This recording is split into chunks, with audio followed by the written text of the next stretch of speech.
All right, we are cruising along. It's the second half of 2025. Time waits for none of us. Let's get going and talk about some of the new games releasing in the second half of this year.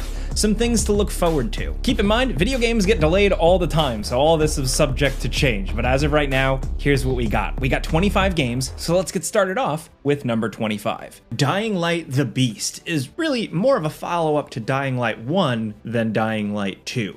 What originally seemingly started as Dying Light 2 DLC has morphed into its own standalone experience, centering around the later exploits of Kyle Crane, the dude who starred in the first Dying Light. He's supercharged with seemingly animalistic creature-like abilities, and that looks like that's gonna shake things up. Couple that with like the pared down, more simplified nature, quality over quantity, and I think it's shaping up to be something pretty potentially cool.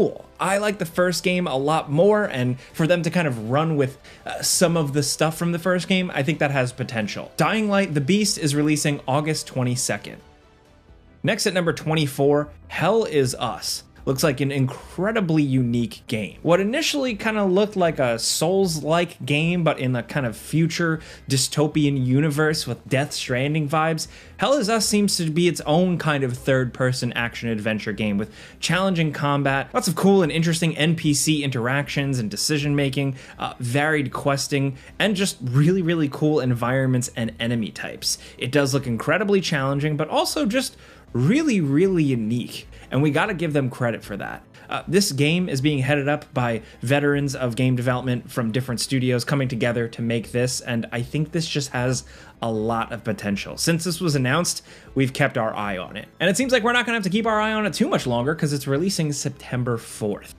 Next at number 23, speaking of one I've been keeping my eye on for a long time, it's Kingmakers. This game initially went viral with its first reveal because essentially it was big medieval battles, but you're just a guy with a gun and a pickup truck in the middle of it. It's definitely morphed into a much bigger project. It's picked up a publisher. It seems incredibly ambitious with not only large-scale battles involving a bunch of fun, modern world creativity, but also actual strategic planning, building, and a bunch of stuff. So kind of like the best of both worlds for people who want all-out action and people who like, medieval dad simulator games. They've been working on this one for quite some time, and honestly, it's been at the top of our list since it was first revealed, and we now know finally it's at least coming to early access this year on PC.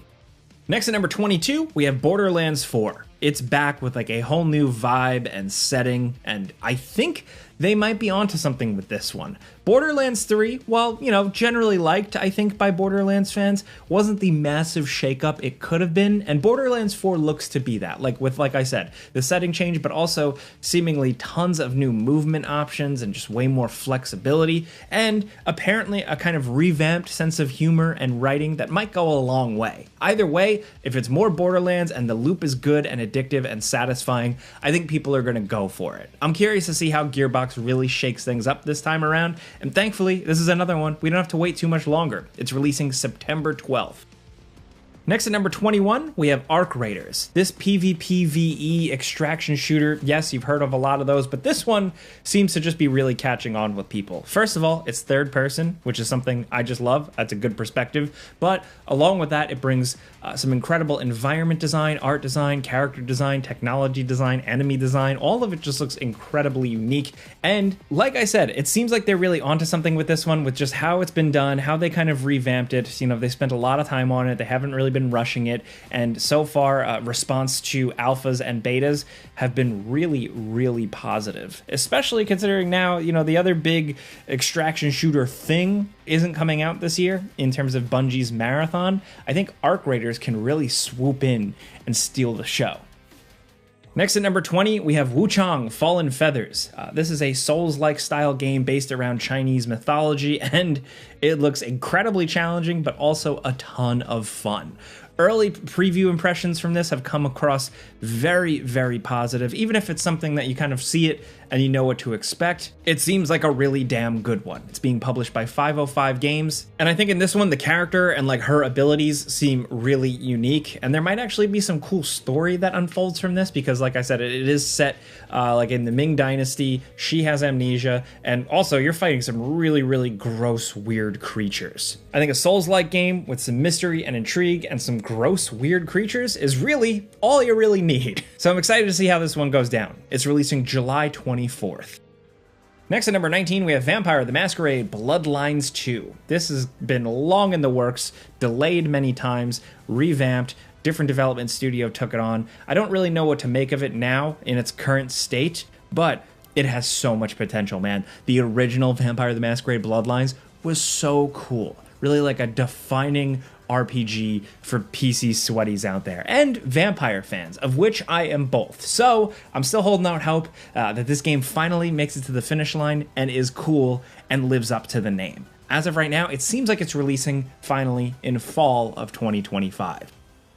Now at number 18, I'm going to be incredibly biased here and talk about Terminator 2D No Fate, simply because this looks like the game of my dreams. If I was a kid growing up, this is like what I imagined a Terminator 2 game to really be like. You're running around as Sarah Connor, the Terminator himself, John Connor in the future, and all of it is done in a really cool retro style with beautiful art, but also modern sensibilities. It's taking a hybrid approach, you know, cribbing from a bunch of different games like Metal Slug and beat 'em ups, and I think if they nail it, they could be onto something really special.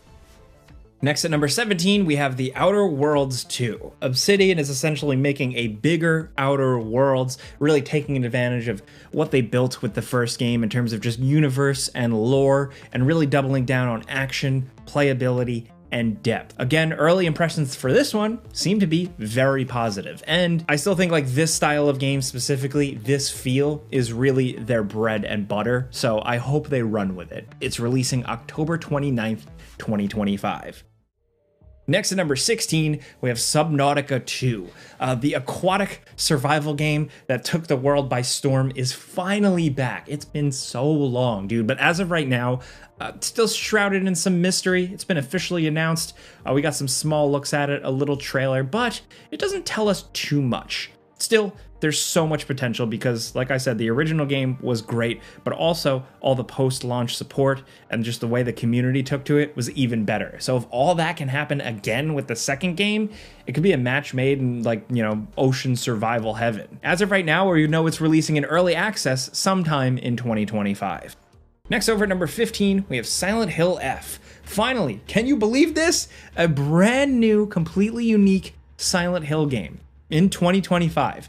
I'm glad we're finally here. It looks really different for a Silent Hill game. Yes, it's foggy, but that's about it. It takes place in Japan, in the past, so there's a lot going on. You're a younger character, a stressed out character, so it seems, but thankfully we're getting simple survival horror combat from what we've seen, also incredibly grotesque and unsettling monster designs. Much has been made about this one in terms of like Konami and the developers behind this Silent Hill really wanting to do something different while honoring the horror that they have created, of course, but also celebrating and introducing more Japanese elements to it. I think that could be really cool. But also Silent Hill, like, you know, before the remake of Silent Hill 2 we recently got, there were quite a few swings and misses. Hopefully Silent Hill F really ends that streak in terms of new Silent Hill games kicking ass. We'll know for sure when we get our hands on it September 25th. Next, over at number 14, it's the endless meme Hollow Knight Silksong. Yes, it seems like Hollow Knight Silksong is releasing in 2025. At least that's kind of what we got when it was at an Xbox event thing and it showed that it was coming to Game Pass in 2025. Not much to go on, and that could change. This game has still, other than that, been pretty radio silent, but it is the follow-up to the incredible 2D, intense, challenging Metroidvania game, Hollow Knight. So there's still time. If you haven't played that, you definitely should. But hopefully, we actually see Silksong this year. Next, over number 13, we have Sonic Racing Cross Worlds. They're going nuts with this one. Sonic Racing is good, but it seems like they're going way harder here. You're in the air, you're in the water, you're flying high through the sky. There's a bunch of new characters. The visuals look pretty great. And I think, honestly, Sonic is best when they're just having a ton of fun with it and they're not taking it too seriously.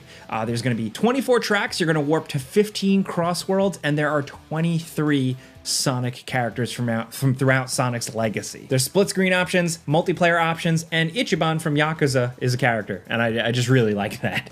This is going to be a ton of fun. It's releasing September 25th.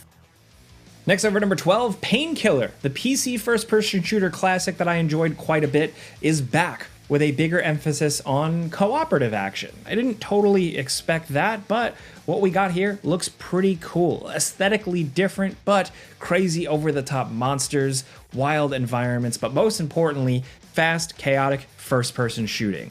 3D Realms is publishing this. They have a legacy of like classic game development and of course old school PC first-person shooters, so I really hope this is good. This could be like a fun co-op kind of alternative to Doom the Dark Ages, Doom Eternal, if you're looking for something like that, and you're just mowing down hordes of enemies with some really interesting weapon types. I don't know, man, the jury's still out on this one. I'm not like 1000% convinced, but I'm looking forward to seeing what's up. It's releasing October 9th. Next over at number 11, Ninja Gaiden Ragebound. This is a revival of the classic style Ninja Gaiden games from the old days. Incredibly challenging, incredibly tight. Think Cuphead, but you're playing as a ninja. The old school graphics here are absolutely beautiful, the gameplay tight and responsive, and the music, with some of the original composers returning, is absolutely kick-ass. So they really understand that old school retro style and challenging gameplay. I got to play a preview version of this and I came away impressed. So I'm hoping that the final version of the game just completely kicks ass for old school Ninja Gaiden fans and new school fans as well. As of right now, Ninja Gaiden Ragebound is releasing July 31st. Next at number 10, we have Ninja Gaiden 4. Sticking with Ninja Gaiden, but now with the modern 3D ones. I can't believe we're getting a new Ninja Gaiden game. I don't know why, I just didn't expect it, but here we are. Not only that, it's Team Ninja, but also Platinum. So hopefully that's a match made in heaven in terms of, chaotic combat action. We've also got a new main character, which I'm not completely convinced of yet, but I'm willing to let them give it a shot because thankfully Ryu is still in the game, and that's important because he's awesome. If you've never played one of these Ninja Gaiden games, expect some really, really challenging but fun action and just rewarding over-the-top boss battles. I hope they can really honor those original Ninja Gaiden games. The original Ninja Gaiden and Ninja Gaiden Black technically are it's still like one of the best games ever made. Anyway, Ninja Gaiden 4 is releasing October 21st. Next at number 9, Metal Gear Solid Delta Snake Eater. This is the remake of the classic Metal Gear Solid 3, seemingly retaining a lot of the gameplay and animations and just style of that game, but slapping it with a new coat of paint and a couple of tweaks and things to make the game a little easier to play. From what I've seen though, it does seem like it's like really retaining the gameplay of the original down to its little quirks, and I think that's good. This is definitely one of the best games ever, but I'm of course completely biased as a diehard Metal Gear Solid fan. I'm also really picky though, so if this releases and I don't like it, I'm gonna let you know in the before you buy. Still, I think there's a lot of potential for new people to get exposed to Metal Gear Solid who haven't yet through this. I just really hope Konami doesn't screw it up. The trailers do look nice though, so this is releasing August 28th. Next over at number 8, Mafia: The Old Country. This is a new Mafia game set in the past, early 1900s, and it's in Sicily, dealing with crime families there. This looks like this could be absolutely awesome. They're once again focusing on more of a story-based adventure with car chases, potentially like horses, and tight third-person shooting and set pieces. And I think this could be potentially awesome. The remake of Mafia 1 from a few years back was great. It was a little short, but still it was so much fun to play through. And if they do that again here with this, and they're also charging like a lower price, the game's gonna be like $50, I just think that's the right move. Mafia: The Old Country is releasing August 8th, 2025. Next over at number 7, we have Lost Soul Aside. This is finally releasing after years and years of being teased. What started out originally as a one developer project, it's morphed into a whole big old action adventure combat game. Think of something like a mix between a Bayonetta or a Devil May Cry, and some of the aesthetics and characters and magic of a Final Fantasy game. We've had our eye on this for years, and we're so happy it's finally going to be a full-fledged game. PlayStation's publishing this one. They've definitely had their eye on it for a while, so they maybe hopefully really saw something special with this one. Next at number 6, we have Little Nightmares 3. Same publisher, different developer this time around, but I think if they can continue the feel and vibes and just creepy character and monster designs of the original 2 games, we could have a hit here, because Little Nightmares 3 also introduces co-op gameplay. While the second game focused on you bringing someone around on your adventure, it wasn't really a co-op game. So here, Little Nightmares 3 being full co-op, there's a lot of potential for really cool co-op antics and just creativity in terms of puzzle and design here. But honestly, I'm just excited for like the environments and the scares and the weird stuff that's gonna go down. I love these games for this type of stuff. And it's the perfect game for spooky season because it finally got a release date and it's releasing October 10th. Next, over at number 5, speaking of October games, we have Jurassic World Evolution 3. You know, I'm glad they keep making these games because they're fun park builders set in the world of Jurassic World, or really Jurassic Park if you want to be real. Evolution 3 is bringing bigger parks, way more variety to those parks and just kind of like the biomes that they are in. Also tons more danger, multiple game modes, more customization. This has the potential to just be the definitive Jurassic World Evolution game. They've been really building on this formula, and thankfully we'll get to play it October 21st.